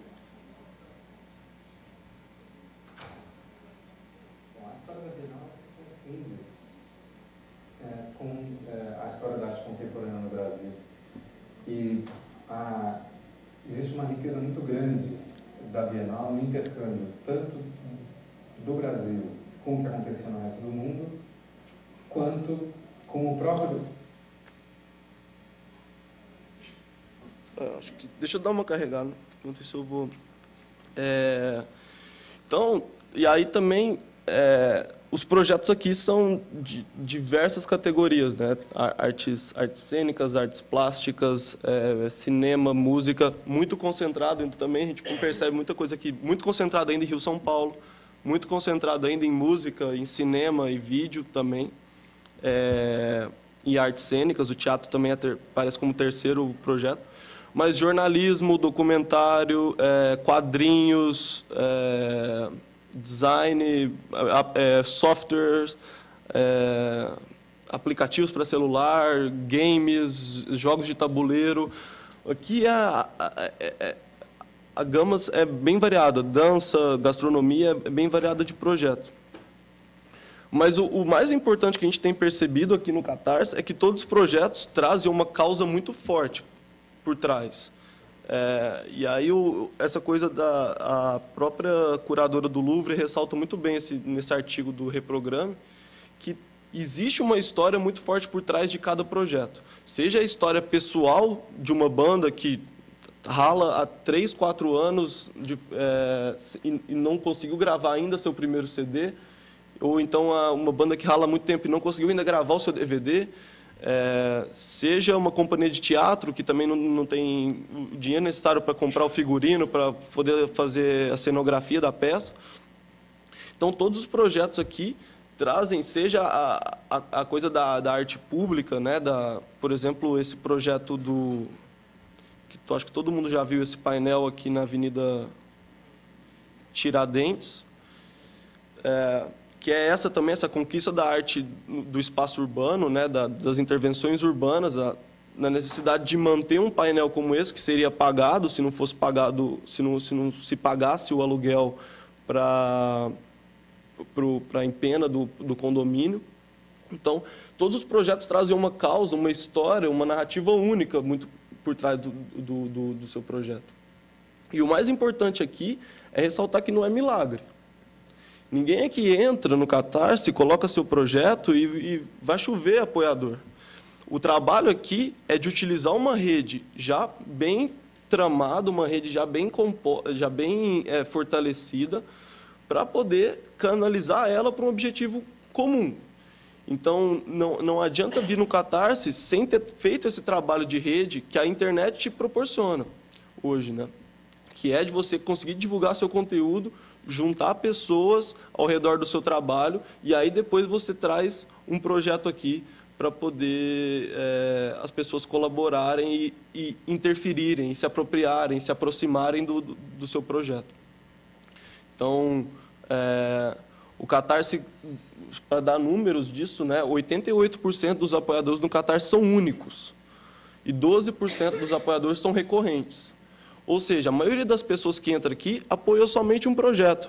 É o pai, a mãe, o tio, o primo, o amigo, a galera que já gosta do trabalho da pessoa, que já conhece, já reconhece o valor que aquele cara tem, e aí ele depois vai gerar uma certa rede, um certo buzz em cima do projeto, vamos dizer assim, que vai atrair outras pessoas de apoiar. Então, é muito importante que isso fique claro, né, que não é a solução dos meus problemas, não, é o início de um problema que você vai ter para captar esse dinheiro. Que é um problema muito legal, dá trabalho para caramba, o André pode falar nisso, eu tenho certeza, é um esforço, é um trabalho fazer essa captação, mas depois você ganha pessoas que são muito mais do que consumidores, clientes, se tornam evangelizadores mesmo, gostam, vivem a experiência e contam isso para as outras pessoas, né? Distribuem essa informação entre outras pessoas da rede dele, né? Eu gosto do termo evangelizadores.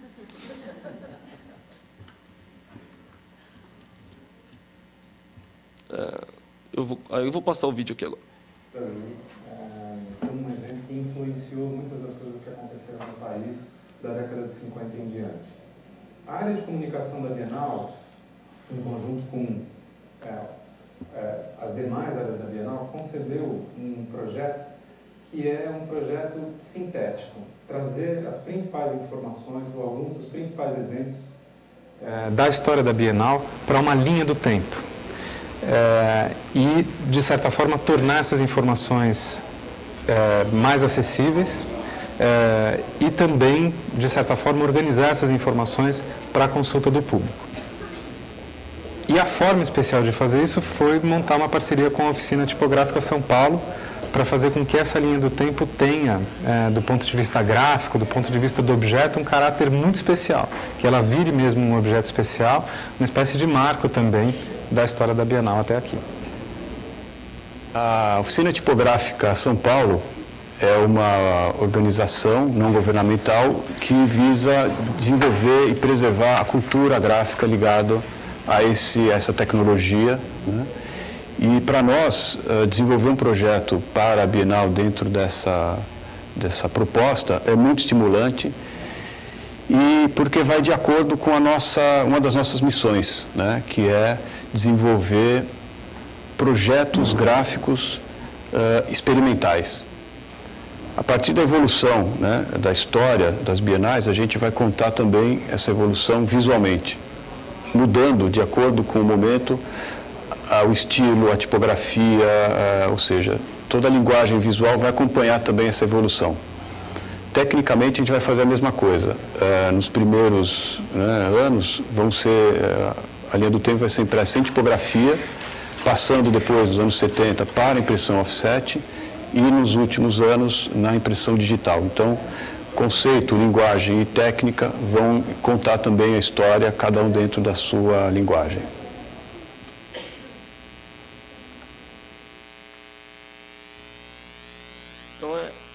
Então a ideia, só para dar um resumo e abrir para a pergunta, que eu acho que é mais legal, é isso. Você trabalha basicamente dando autonomia e independência e deixando as pessoas se conversarem e se entenderem para ver se o projeto de fato é um projeto interessante, se de fato as pessoas querem ver um projeto desse ir para a rua, e do lado do realizador, ele ganha autonomia e independência para executar do jeito que ele quer, né? Sem ficar com muita amarra em vários pontos aí do sistema. Então a gente acredita que essa aqui é uma alternativa mesmo. Eu acredito, a gente foca bastante em projetos de menor porte, né, de até 100, 200 mil reais. O maior case do Catarse captou 180 mil reais. Então, a gente está ainda e gosta de ressaltar, a média dos projetos é de 10, 15 mil reais. Então, é uma maneira alternativa a recursos governamentais, a patrocínio de empresas, ao banco, né, a questão das garantias que tem que ser dada ao banco, para que as pessoas financiem o seu projeto, da sociedade civil, pela própria sociedade civil. É isso, obrigado.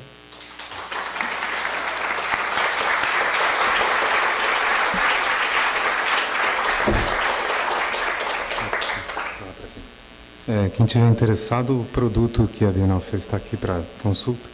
E ele é, de fato, um produto que está dentro dessa faixa de preço, mas é super significativo. Então, eu queria só reforçar essa coisa de não precisam ser projetos gigantescos, mas eles são realmente significativos para quem faz. Vamos abrir para perguntas. Muito prazer. Meu nome é Alberto Veloso. Eu sou diretor da Dezembro. A Dezembro é uma produtora paulista.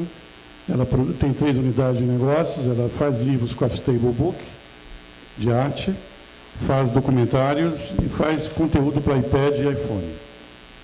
E nós trabalhamos com iniciativa privada. Dos nossos projetos, nós temos 10 anos. Nós fizemos alguns, por exemplo, a série das embaixadas do Brasil no mundo. Fizemos em Washington, com a BNF. Fizemos Londres com o Itaú, fizemos agora Santiago com o Itaú, fizemos Portugal Telecom Lisboa, resgatando a série das embaixadas e das representações brasileiras no mundo. Fizemos agora a série também das telecomunicações, contamos a história das telecomunicações no mundo, desde Glambel até os meninos do Facebook, para a Nortel Networks do Canadá. Fizemos agora 500 anos das comunicações no Brasil para Claro, e fizemos também grandes personalidades das comunicações para o grupo Alcatel-Lucent.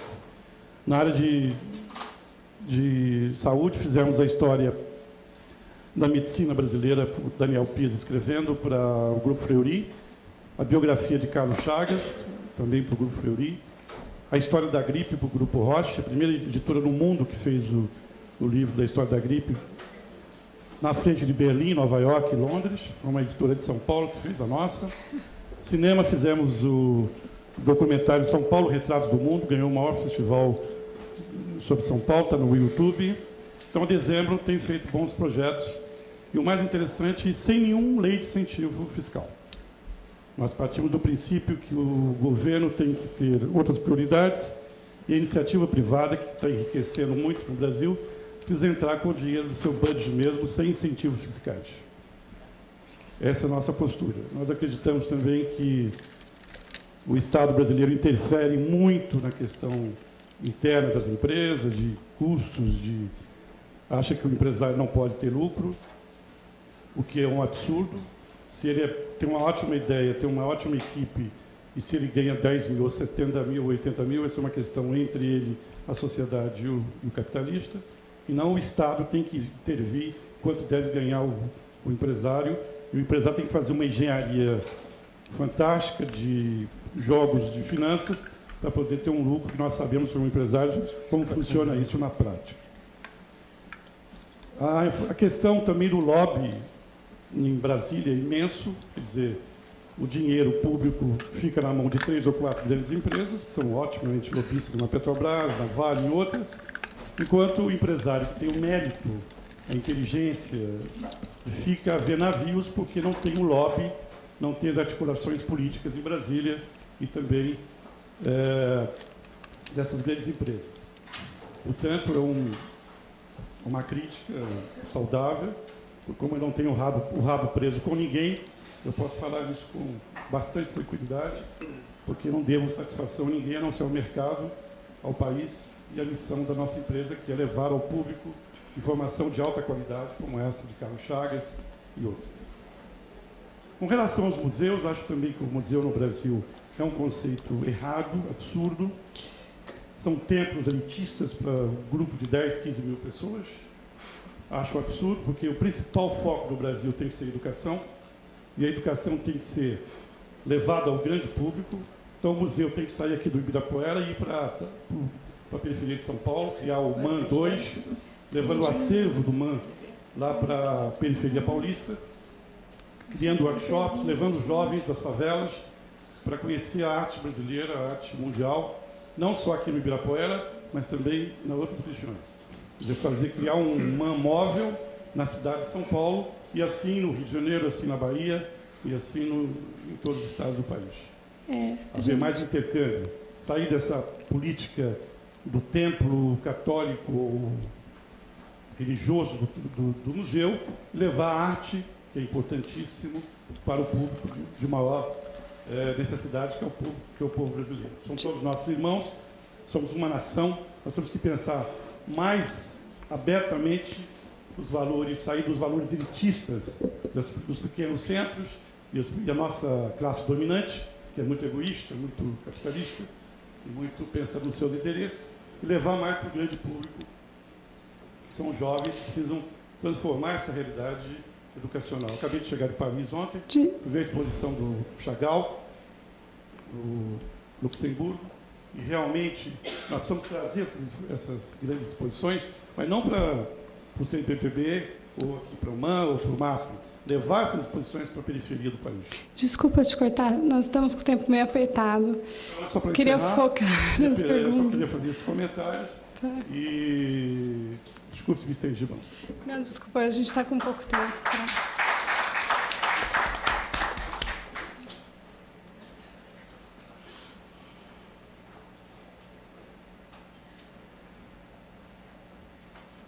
Bom dia. Alô? Alô? Está funcionando? Oi, bom dia. Meu nome é Mariana Dupas. Eu queria fazer uma pergunta para o Enilton de quais são os critérios de formação dessa Comissão Nacional de Incentivo à Cultura. Que, pelo que entendo, ela que representa, de uma certa maneira, a sociedade dentro do Ministério, fazendo o filtro desses projetos. Responde logo. Bom, a comissão ela é formada a partir de um edital que é lançado a cada 2 anos. A lei já prevê que cada uma daquelas pessoas tem que representar uma instituição artística, uma instituição organizada da classe artística. Pode ser um sindicato de artistas, pode ser uma instituição fisicamente constituída, pode ser o MAN. Esse edital, quando ele sai a CNIC tem 21 cadeiras. São 7 titulares, 7 suplentes, primeiro suplente e 7 segundo suplente. Então, são 7 linguagens, cada um tem 3 representantes. Esses nomes são formados a partir desse edital. As empresas se habilitam, tem um critério mínimo, tem que ter 2 anos de existência e tal. Então, quem cumpre esse critério básico entra para o processo seletivo.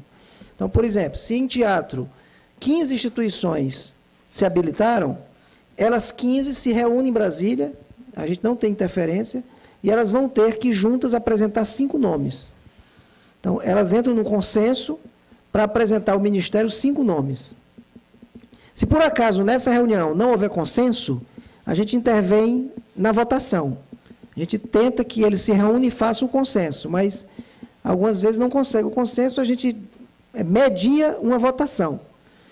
Definido esses 5 nomes, esses 5 nomes têm como é uma inovação que nós colocamos desde 2010, esses 5 nomes de teatro, por exemplo, precisam ser um de cada região do país.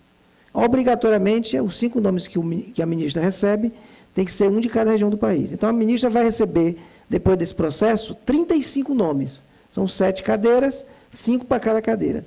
E ela, a partir dessa lista quíntupla, ela escolhe 3. O titular, o primeiro e o segundo suplente. Esses 2 que ficam pré-selecionados, eles substituirão alguém ao longo dos 2 anos que, por acaso, desista do processo. Porque, às vezes, as pessoas entram na clínica e acham que é fácil, e não é fácil. Você tem que tirar 3 ou 4 dias da sua vida por mês, se desloca para Brasília ou para outra cidade, e não é uma atividade remunerada. Essa clínica, ela não é deliberativa, ela é consultiva. A gente diz que a CNIC aprovou, mas, na verdade, o termo certo seria a CNIC recomendou a aprovação, ou a CNIC recomendou a não aprovação. Essa recomendação, num primeiro momento, ela é sempre acatada pela ministra, até porque ela não vai examinar 800 projetos. Então, ela confia na comissão e ela homologa essa decisão. Caso o proponente divirja da decisão, ele entra com recurso à ministra. E a ministra pode decidir, a partir de elementos que o proponente dá, por uma posição contrária à Comissão Nacional. Do outro lado, tem também os representantes do governo, é uma comissão paritária. Eu tenho 7 votos, a cada votação eu tenho 7 votos da sociedade civil e 7 votos do governo, que representam aquelas 7 instituições vinculadas do Ministério.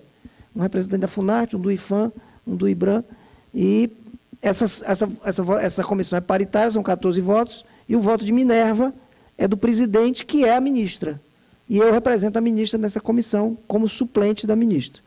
Eu estou há 3 anos presidindo a ministra, eu só usei a prerrogativa de voto Minerva uma única vez. É sempre a comissão que define. Está no site do Ministério, é tudo. Aliás, você tem acesso até à plenária da reunião. Ela é transmitida pela internet. Na hora que começa a plenária, você entra no site do Ministério e você ouve toda a plenária. Tem um íconezinho desse. Ouça aqui agora a CNIC. Você pode ouvir toda a transmissão da reunião.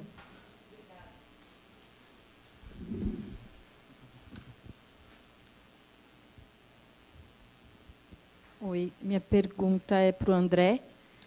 Eu queria saber se você podia falar um pouquinho mais de como estava a Bienal antes, e você falou dessa questão das mudanças que tiveram, quais foram os teus desafios e o que vocês atingiram.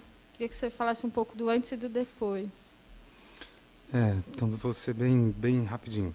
Na verdade, a Bienal ela não tinha, do ponto de vista da comunicação, nenhuma estrutura permanente, né?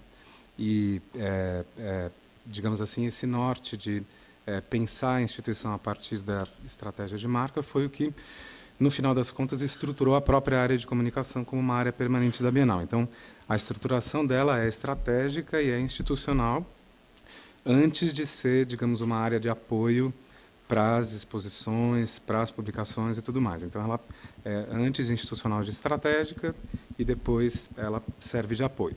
Mas antes a gente não tinha, de fato, nada. Tinha uma série de ideias que foram sendo construídas junto com essa área de comunicação.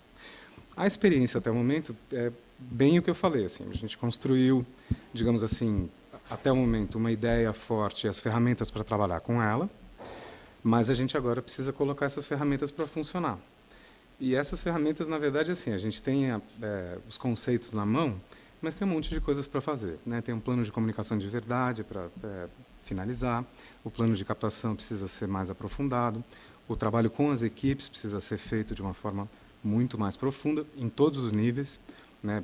Inclusive na diretoria, inclusive no educativo, o educativo que é talvez a força fundamental da Bienal, né? E ele que justamente talvez seja o maior impacto da Bienal nesse sentido e cria de todas as redes da Bienal a maior e mais significativa em termos, né, do público e do alcance nacional, isso que a gente está falando. Enfim, eu acho que esse é meio o estado da coisa. Mas eu queria aproveitar que você fez essa pergunta só para pontuar uma coisa que eu também senti depois da fala meio acadêmica, meio professoral aqui, que acabou ficando por causa da leitura, que a ideia aqui não era falar assim, a Bienal é o máximo, né, que seria uma postura arrogante.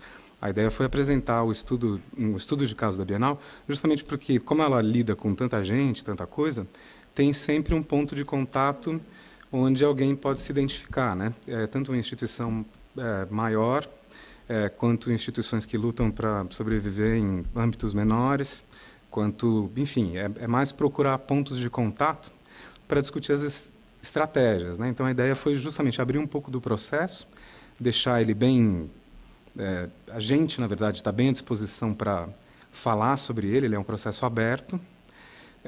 Eu diria que, embora a gente tenha muita coisa para fazer, a gente tem esse espírito público do debate sobre o que a gente está fazendo lá dentro, né? Isso é uma coisa que, digamos assim, é uma postura...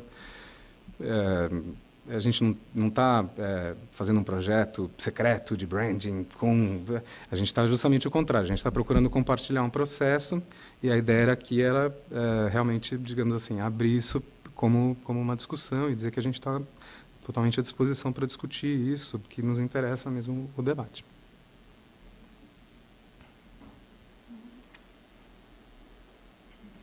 Boa tarde. Minha pergunta vai para o Newton. Meu nome é Pedro Sotero. Tudo bem, Newton?